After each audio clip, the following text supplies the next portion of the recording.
people charge thousands for that kind of service. Why did you feel like you wanted to do that? Hustlers. He's one of my mates that's trying to. Well, he's not trying. He's doing well. But I understand like the power of social media, so it's the least I could do.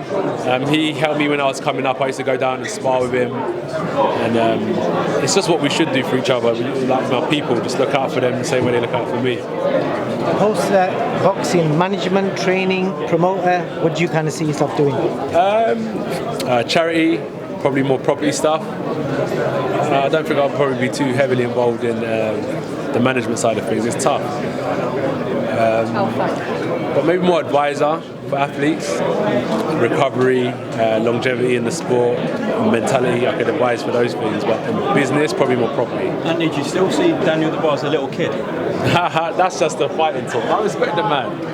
But that's fighting talk. I want to get a response to Don Charles's comments. I spoke to him a couple of weeks ago. He says he knows your boxing DNA, your makeup, and that his presence in Daniel's camp should be a concern for you. Any thoughts on that? I've got to respect the man's opinion. That's how he feels. But for me personally, I'm focusing on myself. I'm not focusing on Don. I'm not focusing on Daniel. I'm focusing on myself and what I've got to do. And that's all that matters. So yeah.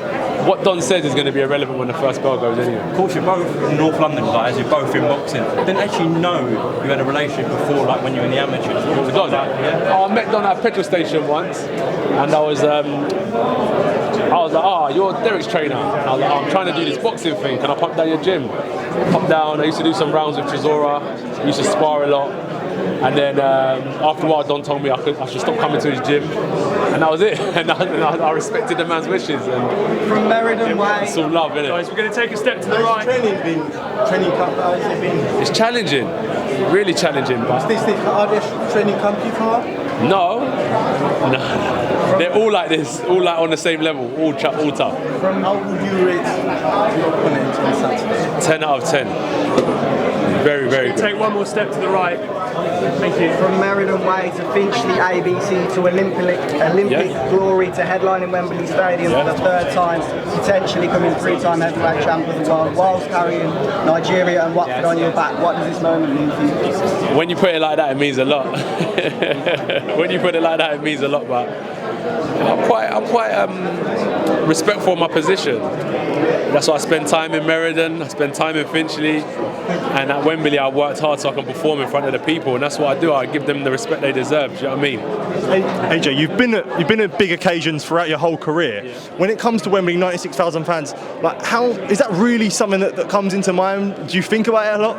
Wow, it's nuts. It still baffles me because I said Sunday, nothing really changes. So you go out Saturday in front of 96,000 people, and then Sunday comes round and you're like, it's all done.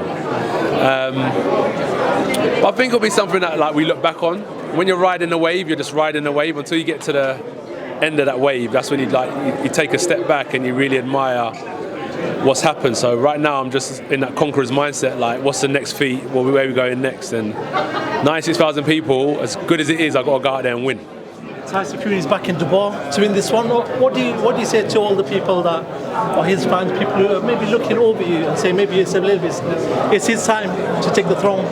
Yeah, he's a good fighter, Dubois. So 50-50.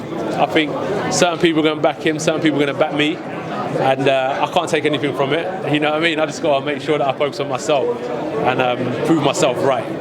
£75 a day as a bricklayer to what you are now, just talking about this journey quickly, man. Yeah, well, just always been a hustler. Boxing's just a hustle. You know, if you're going to do something, do it properly. That's just my mentality. And with boxing, I saw what it took. I looked at other people that had done it before me. And the thing is, what I liked about the game was what they had, it weren't too far out of my reach. They had a coach, paid £3 a session to get into the boxing gym. You could train the trainers, a pair of shorts, and just needed a bit of work ethic. And with those 5 things combined, this is what brought me here, just hustle. Honestly, that's all it is, nothing Nothing special, just a lot of hustle. So I'm going to do 2 more questions on I think here. Colin would work for on TV. You're someone that's been criticised for the innocent people. How have you pushed up to the side of front of these big fights? What's the element that you have to go through? Joe, is just do your best. I think that's the main thing. Is if you do your best, no one can criticise you, because what else can you give other than your best? So for me personally, you can